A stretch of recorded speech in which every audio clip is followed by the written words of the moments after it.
mate. I'm sure you've watched the game back now from Saturday and had a good long look at it. Did anything strike you from the review that you didn't perhaps notice on Saturday? Not particularly. The game was. You can, when you watch it back, you can watch it at your own pace. You can be a bit more objective. The game was pretty much as I thought. Wasn't a lot. There was nothing in it really. We had the better chances. They had one real good chance in the first half. Luke made a good save. We've had a good chance from Longy. Alfie's had a good chance. Generally what you get is that the result informs the narrative, and when in reality, nothing between the two teams. They score, we turn the ball over in the middle of the pitch, and Luke Thomas has a shot from the edge of the box that gets a little nick that takes it past Luke. They win the game 1-0, and we lose it, and then obviously you start to question everything around your game and your approach. When you can look at it back objectively, believe in the process and believe in the work that we're doing, and there's a deflected shot between the two teams, goes the other way for us, and all the work that we're doing is confirmed. Yeah, obviously you said you're going to have a chat with Michael Duff after the game, and I'm sure, being the type of guy that he is and a good mate, he wouldn't have rubbed it in your face at all. But was he quite complimentary about the game you gave them? Because it was a big atmosphere for his first home game, and you quietened it down for a lot of the game, didn't you? I think he was relieved, if I'm being really honest. It was he'd have been anxious because he'd have been desperate to get the first win, and he would have dreaded getting turned over at home in his first game by Cheltenham. So, was he complimentary? He knows what we're about. I think he expected. The game was probably as he expected. The perception of us outside will be very different to what it is inside and from the people that know us. So, no, I think he got what he expected, which was a tough game. I think he'll be relieved that he's managed to come out on the right side of it when it really could have gone either way. Yeah, he said that having watched the Peterborough game, you could have been 5-0 up at half time. And, it was definitely a good first half in the first game, wasn't it? So, do you feel like one of your jobs now is to make the players believe what you just said? Don't put it all on the result from the first two games. Look at the good stuff that's been done and keep the belief in the process. No, for a long time now, as a group, we've focused on the performance. Results are my problem. So I need to worry about the result. All the players need to worry about is the performance, and that's a good thing about watching it back and having your Monday morning debrief, because you can look at it objectively, and you can just reaffirm to them, we've got the stats, we've got the clips. Just believe in the process, keep churning out performances, because everything else will follow from that. Yeah, so onto the EFL Cup, home tie, which is good because you obviously had 3 away ones last year. But are you going to approach this game to give a few lads that need some minutes an opportunity to impress? Is that how you're viewing it? Well, now we're approaching it exactly the same way. So the prep, everything will be exactly the same. The team will change. So some lads need an opportunity, need the chance to play, and there's some that we need to manage and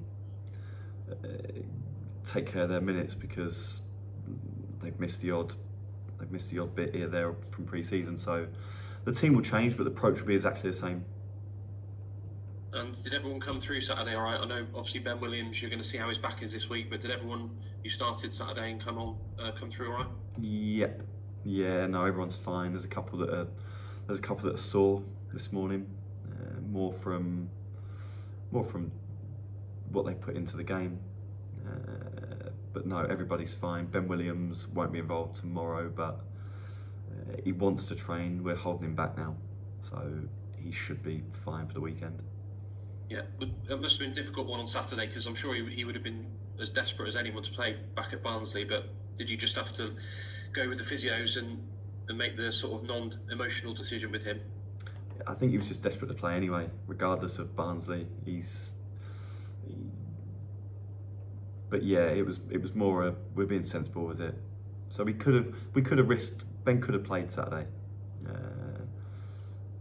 but the advice we were given that he'd give him a week to manage the problem, let it settle down, and you should see it off long term.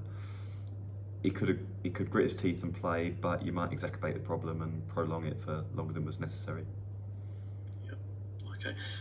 Marcus Bignot's been at the club for a few weeks now, but he's now officially can come on the touchline from tomorrow night. Will that make any difference? Because you used to pop down regularly during games, didn't you, and report your findings. Do you think he will now be a bit more up and down, or do you think he'll just stay up in the stands and continue to watch from there? No, honest answer is we've got new radios. So the old radios were useless, and the info wouldn't get through, which is why you'd see me sprinting up and down. But now new radios look pretty good, so now Marcus should be able to get the info on all right. Yeah, good. But how's he been? Because obviously you had a look at him before he was appointed, more defensively focused coach and set pieces, that sort of thing. Have you been pleased with what he's done so far? Yeah, we had a criteria for the staff member that we wanted to bring in. So me and Russ, as players, we're more attack minded, so we can give real good detail going that way. It was someone who could feed in the nuts and bolts detail to defenders, someone that's been there and seen it and done it and knows how to use your body and all the tricks of the trade. So Marcus brings that. He's vastly experienced, so lots of different roles in football, seen lots of scenarios, won't get too high or too low, and he has a real focus around set plays.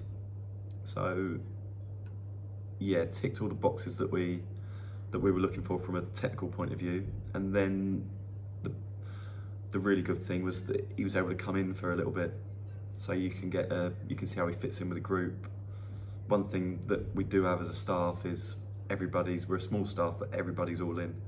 Everybody's fully committed, and whoever took up the role needed to be the same. And in fairness to Marcus, he is that. Yeah. Exeter have obviously been threatening to get promoted for a while. They've got it done, and they've started well, haven't they? What have you made of them from what you've seen so far? Strong, organised. They've been together the same group that's been together for a couple of years. I know Matty fairly well, so he went with a relatively young team 2 years ago, and he knew he might suffer for it a little bit. But what he has got now is he's got a young team that's had a lot of games, and he's got a group that's together and know each other, and they look like they've got that buzz around them of a team that's just been promoted. So they'll be organised, they'll be resolute, but they've got really good attacking threat. Expect they'll make a few changes, but it won't be wholesale. So it'll be a really good test. Yeah, and as you said, players worry about performances, you worry about results. How pleasing would it be just to get that first win as a head coach under your belt before the next league game? Yeah, not for me, for everybody. I was as disappointed I was for the players. I was disappointed for the punters who went up to Barnsley at the weekend. We had really good support. Just think they deserved. I'm sure they had a good weekend anyway, but just you walk right past them at the end, and they stayed with us the whole way, and you just felt they deserved something to take home just as much as we did. Yeah, I try not to chuck this in every interview, Wade, but obviously it's still a couple of weeks before the transfer window shuts.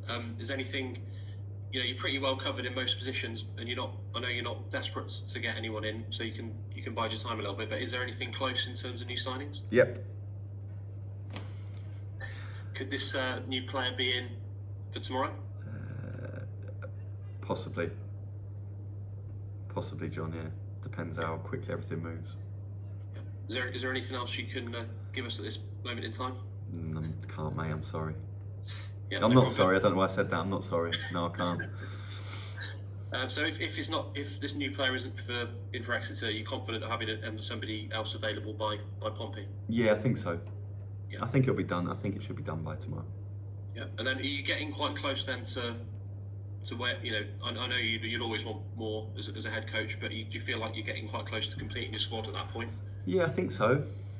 Yeah, I think we're like I said to you a few weeks ago, if it was, I'd be happy to go into the season with the squad that I had. But yeah, I think there's one or two positions that we've still got scope to move in. But yeah, then I think we'll be near enough done. Yeah. Brilliant. Cheers, mate. Cheers, Thanks for your mate. time.